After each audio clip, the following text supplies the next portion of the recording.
In March 1968, a seasoned American Green Beret captain stood at the edge of an airstrip at Nuidat and openly mocked his allies. Across the dusty tarmac, he watched a team of Australian SAS soldiers doing something that made his blood boil. They were taking hacksaws to their rifles and cutting down the barrels of precision weapons inside what looked like a makeshift workshop. To Americans who believed in overwhelming firepower and advanced technology, it looked like pure madness. The captain turned to his sergeant with open contempt and said, "Look at those Australian idiots. They will not last a week." He could not have been more wrong. Only 6 hours later, he was pinned down in a jungle ambush surrounded by Viet Cong fighters screaming into his radio for help. And the only soldiers coming to save him were those same men with the sawed-off rifles. What followed did more than save his life. It shattered core assumptions of American military doctrine and quietly forced the Pentagon to revise tactics behind closed doors. The episode was buried in classified files for decades because it exposed an uncomfortable truth. Even the most powerful military on Earth can be fundamentally wrong. This is the story of how roughly 150 Australian soldiers operating in Vietnamese jungle achieved kill ratios that made American commanders question reality, how they moved through terrain where entire American companies disappeared, and how captured enemy documents revealed a striking directive: against Americans, attack aggressively. Against Australians, avoid contact at all costs. The statistics remain difficult to explain. Australian SAS patrols in Phuoc Thu province suffered about 1 casualty for every 500 enemy killed. American units conducting similar missions nearby averaged roughly 1 casualty for every 12 enemy. This gap suggested one force had discovered essential truths about jungle warfare that the other had missed entirely. Even more surprising, the Australians tried to share their knowledge. They offered training demonstrations and intelligence. Their success was obvious. Yet their lessons were rejected and hidden because accepting them would mean admitting American training doctrine, technology, and confidence were pointing in the wrong direction.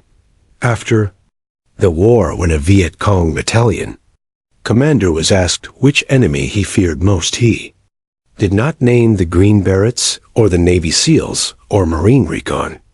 He answered simply the Australians, the quiet men who smelled like the jungle and moved like shadows while American patrols announced themselves from kilometers away. May 1962, U.S. Secretary of State Dean Rusk admitted during a meeting in Canberra that American forces knew very little about jungle warfare. This was not humility, but fact. The U.S. military of the early 1960s was built for conventional conflict in Europe, with tanks, artillery, and air superiority. But Southeast Asian jungle followed entirely different rules, where firepower meant little. If you could not see the enemy, Australia had spent the previous decade mastering counterinsurgency in the Malayan emergency, conducting deep patrols in dense jungle, learning silent movement tracking in low visibility terrain, and building trust with local populations for human intelligence that technology could never replace. British forces had initially tried conventional sweeps and overwhelming force, which failed as insurgents simply vanished into the jungle. Lieutenant General Harold Briggs shifted strategy toward small patrols and patient operations. Australian units rotating through Malaya absorbed these lessons, deeply learning that patience beat aggression in visibility, beat displays of power, and respecting the enemy was essential, not weak by. July 1962, Australian advisors arrived in South Vietnam to train local forces in jungle warfare. What they saw shocked them. American advisors were teaching conventional tactics with large formations, heavy reliance on artillery and air support, and faith that technology would compensate for limitations. American units marched noisily through jungle, leaving obvious trails and relying on helicopter insertions that announced their presence. Kilometers away, tension grew between the allies. Australian officers questioned programs like the Strategic Hamlet Plan, but their concerns were dismissed. By 1965, large American combat formations flooded Vietnam, while Australia deployed battalion-sized forces. Cultural differences in tactics became obvious. Australians operated in small, quiet units, treating every step as potential contact, while Americans moved in larger formations along roads, measuring success in territory and body counts in. April 1966. Australia established its own task force at Nui Dat in Phuoc, two provinces operating independently of American control. This created conditions for a remarkable tactical experiment.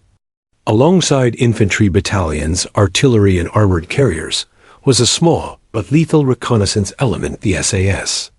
Never more than about 150 men in country at once, American observers first noticed the smell, or rather the lack of normal human scent mixed with decay and vegetation. An intelligence officer, arriving by helicopter, assumed poor hygiene until an Australian officer explained it was intentional doctrine. American soldiers used soap, deodorant, shaving cream, toothpaste, and insect repellent for discipline and morale. Yet captured enemy fighters confirmed American patrols could be detected by smell from over 500 meters downwind. Deodorant, cigarettes, and chemicals created scent trails alien to the jungle Australian. Troopers stopped using soap weeks before patrols, abandoned deodorant and commercial toothpaste, switched to local tobacco, or quit smoking and ate indigenous food that altered body odor. By deployment day, they smelled like rot mud and plant decay. Enemy patrols often passed within meters without noticing them. In one verified case, a Viet Cong soldier stepped on an Australian's boot and walked on believing it was debris, while the motionless trooper did not even breathe. Visibly, weapons looked equally strange. Australian rifles had shortened barrels with flash suppressors removed and crude grips added. American specialists thought the modifications ruined performance, reducing long-range accuracy. Yet jungle combat rarely exceeded 15 meters of visibility. Long barrels snagged on vegetation, causing noise. Shortened weapons moved smoothly through foliage and retained devastating close-range stopping power from 762 millimeters rounds compared to the smaller American 5.56 footwear caused further confusion. Some Australians wore sandals made from tire rubber identical to enemy Ho Chi Minh sandals. This eliminated distinctive boot prints. Trackers could not distinguish friend from foe and might even follow Australians, believing they were allied forces. Additional techniques included walking in streams, stepping on roots, and brushing out tracks, making patrols nearly impossible to follow. Attitude toward the enemy also differed. Americans used slang terms often dismissive or contemptuous. Australians referred to opponents respectfully as Mr. Charles and studied their tactics seriously. This respect produced caution and preparedness rather than overconfidence. Movement speed became the most shocking difference. American reconnaissance units advanced 2 to 3 kilometers per day, while Australian patrols moved only 100 to 200 meters per hour. They would take a single careful step, then freeze completely for minutes, scanning, listening, smelling the air. In half an hour, they might cover only 50 meters in total silence. The jungle soundscape would return to normal between movements, so enemy listening posts detected nothing. This slow approach transformed them from prey into predators. They heard approaching enemy long before being noticed and achieved total surprise. They were not superior marksmen or braver soldiers. They were effectively invisible. In April 1968, an American company of 118 paratroopers entered an area believed routine. Nearby, a 4-man Australian SAS patrol had already located a Viet Cong battalion headquarters after days of patient observation, documenting more than 200 fighters' defenses and supply activity. Their intelligence was lost or ignored within command channels. The American unit advanced unaware into a prepared ambush. Enemy forces detected them from over 300 meters and set an L-shaped killing zone. Automatic weapons and rockets cut down 23 soldiers in the first 20 seconds. Artillery and gunships were called, but proved ineffective against concealed fortified positions. Casualties mounted past 40, and ammunition ran low at 12:51 hours. The American captain made a desperate request for help from the Australian patrol he had earlier dismissed. The sergeant leading the four-man team decided to intervene despite being vastly outnumbered. They moved at their standard slow pace, ignoring demands to hurry, because speed would mean detection and additional casualties. Using the noise of battle as cover, they infiltrated through enemy rear areas, passing within meters of fighters who never noticed them. Eventually, they reached a position inside the battalion perimeter only 35 meters from the command post. From there, they radioed precise artillery corrections, targeting specific positions. The first strike destroyed the command post, killing the battalion leadership. The second silenced a machine gun, causing heavy American losses. The third blocked withdrawal routes. The fourth detonated an ammunition cache, triggering secondary explosions. Within 18 minutes, the battle reversed as enemy forces collapsed and fled. Final losses were devastating for the Americans.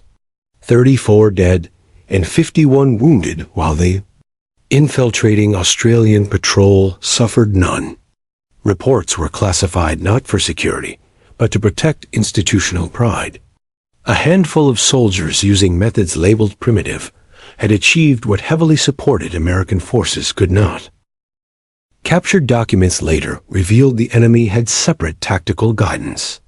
Americans were predictable, noisy, traceable, and detectable by smell, so ambush aggressively, then withdraw. Australians were nearly impossible to detect, track, or ambush, so avoid contact entirely.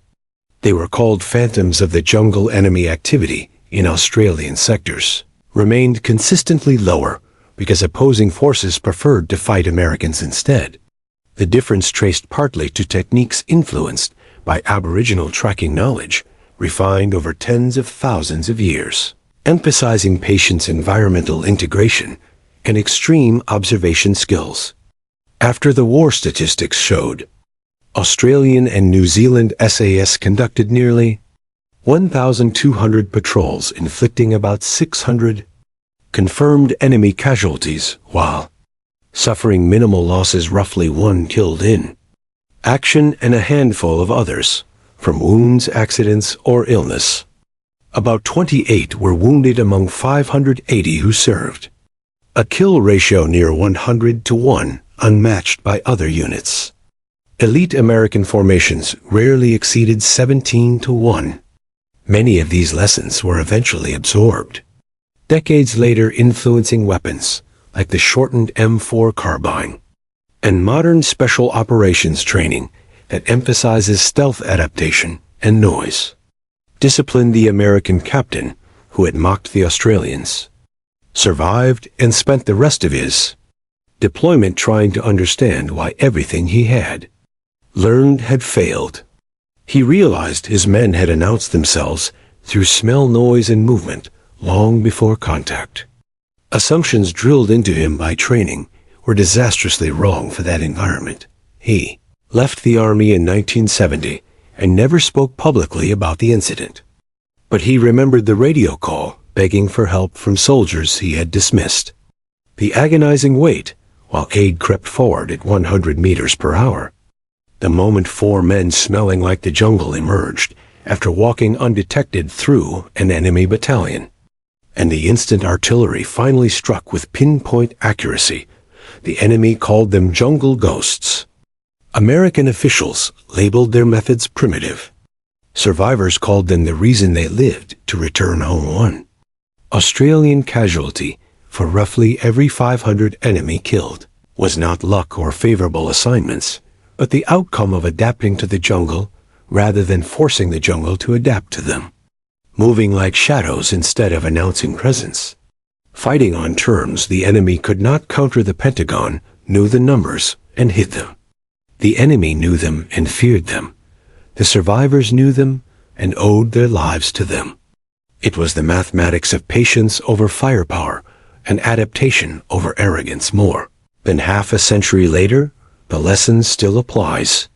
Technology and confidence often collide with harsh environmental reality.